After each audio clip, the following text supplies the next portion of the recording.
Halo anak-anak, kembali lagi dengan Miss Lia di sini. Kali ini kita akan belajar bahasa Indonesia untuk belajar sikap yang baik saat membaca dan memegang buku. Ketika kita ingin membaca buku atau memegang buku, ada beberapa hal yang perlu kita perhatikan ya. Yang pertama yaitu kita harus duduk dengan tegak, tidak membungkuk. Sama halnya ketika kita ingin menulis. Jadi, ketika ingin membaca buku, kita juga harus duduk dengan tegak. Kita tidak boleh membungkuk ya, seperti ini atau juga seperti ini. Ini tidak boleh dilakukan ya.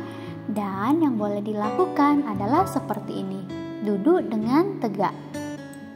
Selanjutnya, hal yang perlu kita perhatikan adalah jarak mata tidak terlalu dekat dengan buku.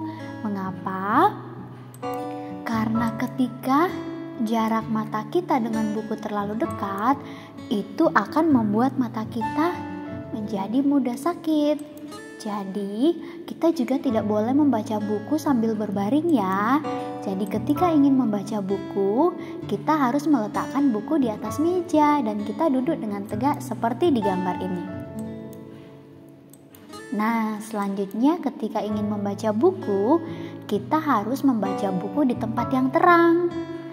Dan ketika kita ingin membaca buku, namun tempatnya gelap, maka kita perlu menggunakan lampu baca.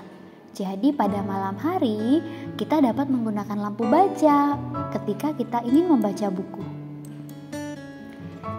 Hal yang lain yang perlu kita perhatikan adalah posisi buku harus lurus.